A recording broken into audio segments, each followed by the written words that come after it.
तो इससे पहले कि थंबनेल देखकर मार्वल के फैंस मुझ पर टूट पड़े और मार्वलेस गालियां देने लगे, मैं उन्हें बता दूं कि इटर्नल्स को मार्वल की अब तक की सबसे बेकार फिल्म घोषित मैं नहीं बल्कि उनके ही देश एक अमेरिकी कंपनी रोटन टोमेटोज, जिसका काम ही है फिल्म और वेब सीरीज का रिव्यू देना, उन्होंने किया। अब अगर आपको लग रहा होगा कि ये रोटन टोमेटोज है कौन मार्वल की मूवी को बेकार बोलने वाला, तो मैं उन्हें बता दूं कि रोटन टोमेटोज एक ऑनलाइन पोर्टल है जिसकी शुरुआत हुई थी 1998 में और तब से अब तक इंटरटेनमेंट वर्ल्ड में ये वेबसाइट सबसे फेमस और ट्रस्टेड है अपने रिव्यूज और रेटिंग्स के लिए, जो basically film, web series, TV series और एनिमेटेड सीरीज के लिए होता है। वैसे इसकी पहचान तो एक निष्पक्ष संस्था के तौर पे ही होती है, पर समय समय पर इसके ऊपर भी इल्जाम लगते हुए आए हैं और लगे भी क्यों ना, क्योंकि 2011 से इस पोर्टल के 25% स्टेक वार्नर ब्रोस के पास ही है। तो जाहिर सी बात है सवाल तो उठेंगे ही। खैर वैसे जो भी हो, रोटन टोमेटोज के इस रेटिंग ने दुनिया भर में एक इंटरनेट सेंसेशन तो ला ही दिया था, जिसका पता इससे ही चलता है कि गूगल में रोटन टोमेटोज लिखने मात्र से सजेशन में इटर्नल्स आ जाता है। तो इनके क्रिटिक्स के हिसाब से इटर्नल्स मार्वल की अब तक की सबसे कम रेटिंग मींस 59% वाली फिल्म है। इससे पहले थॉर की the dark world he Marvel की सबसे कम रेटेड मूवी थी, जो था 66%। पर भाई बात ऐसी है कि सुपर हीरो फैंस या फिर नर्डी टाइप के लोग तो ये फिल्म देखेंगे ही देखेंगे, फिर चाहे इसकी रेटिंग रोटन टोमेटोज दे या फिर फ्रेश टोमेटोज। तो इतने दिन के हाइप के बाद इंडिया में इटर्नल्स फाइनली रिलीज हो ही गया और चूंकि दिवाली की छुट्टियां होने के कारण हमने भी इस मौके का फायदा उठाया और बुक कर लिया फर्स्ट डे फर्स्ट शो की टिकट। तो कैसी थी ये मूवी? क्या रोटन टोमेटोज की रेटिंग सच है? क्या ये सच में मार्वल की अब तक की मूवी से बिल्कुल हटके है? इसमें कितने डीसी कॉमिक्स और डिज्नी के रेफरेंस थे? और भी दुनिया भर की बातें आज हम इस वीडियो में करेंगे दोस्तों, तो बिना देरी किए लेट्स स्टार्ट।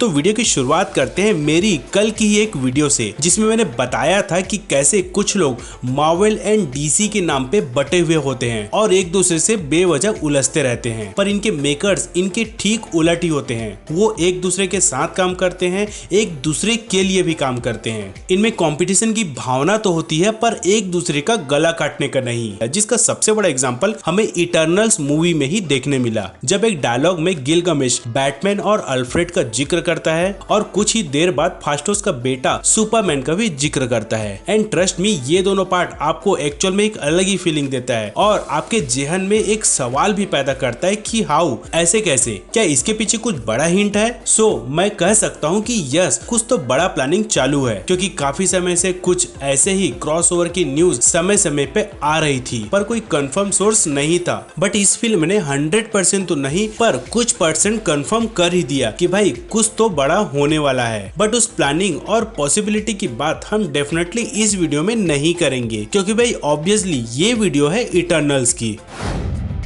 तो इस मूवी को देखने के बाद कुछ चीजें जो मुझे लगा वो था कि इटर्नल्स एक्चुअल में फेज 4 को लीड करता हुआ नजर आ रहा है। मार्वल की मूवी होते हुए भी आपको काफी डिफरेंट फील होगा। इनफैक्ट कुछ जगह तो आपको ये मार्वल की नहीं बल्कि डीसी की ही मूवी लगेगी। विजुअल्स काफी अमेजिंग है एंड पर्सनली इसकी स्टोरी टेलिंग मुझे काफी इम्प्रेस करी। हाँ, जैसे कि मैंने बताया कि ये मूवी अब तक की मार्वल की मूवी से थोड़ी अलग है, इसलिए कुछ लोगों को जिन्हें केवल एक्शन, थ्रिलर या फास्ट पेस की मूवी ही पसंद आती है, उन्हें थोड़ा बोर लग सकता है, क्योंकि ये फिल्म थोड़ी धीरे धीरे मूव करती है। वैसे ये इसलिए भी हुआ क्योंकि ये इस फिल्म की राइटर और डायरेक्टर क्लोई जाओ का स्टाइल है। आप अगर इनकी पिछली सारी फिल्म्स, सारी मींस तीनों films, Nomadland, the riders and song my brothers taught me देखेंगे तो समझ में आ जाएगा कि मूवी में ऐसा फील क्यों आ रहा है। अगर स्लो मूवी देखनी पसंद नहीं है तो तीनों का ट्रेलर भी देखकर आप समझ सकते हैं। वैसे ये मुझे भी काफी स्ट्रेंज लगा था कि इतने छोटे फिल्मी करियर वाली डायरेक्टर को मार्वल के इतने बड़े प्रोजेक्ट का जिम्मा कैसे दे दिया गया। बट एज मैंने पिछले ही वीडियो में बोला था कि दे नोज बेटर, कुछ सोच कर ही उसे सिलेक्ट किया गया होगा।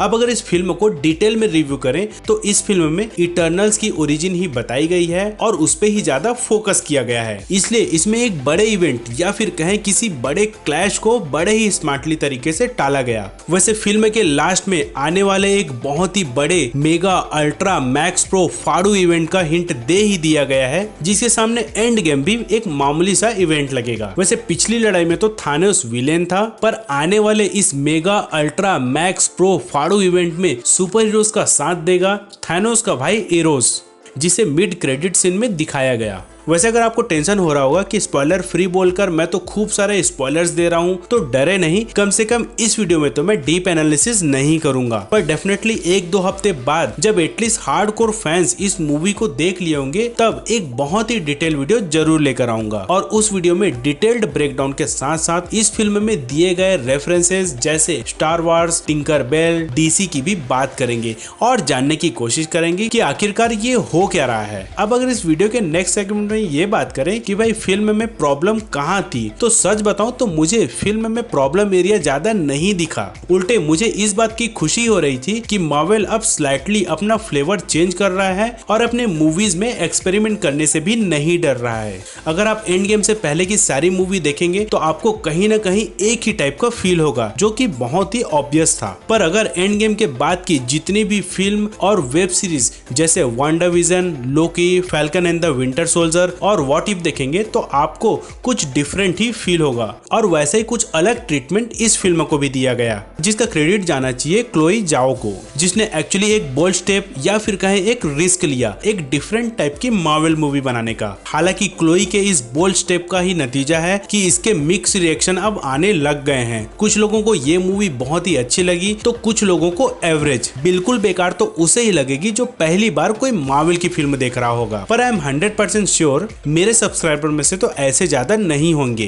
क्योंकि हमारा चैनल ही है all about comics and super heroes. तो अगर अब तक आपने ये मूवी नहीं देखा है तो मैं स्ट्रांगली रिकमेंड करूंगा कि भाई देख ही लो ये मूवी। सिनेमैटिक एक्सपीरियंस आपको पसंद ना आए तो भी, क्योंकि इसे मिस करना मींस आगे की मार्वल मूवीज में अपने दोस्त को क्या हो रहा है, क्या चल रहा है जैसे सवाल पूछ पूछ कर परेशान करना ही होगा। सो आज के लिए बस इतना ही दोस्तों, मिलते हैं जल्द ही इटर्नल्स के कुछ और शानदार फैक्ट्स के साथ। तब तक के लिए bye bye, take care and stay safe.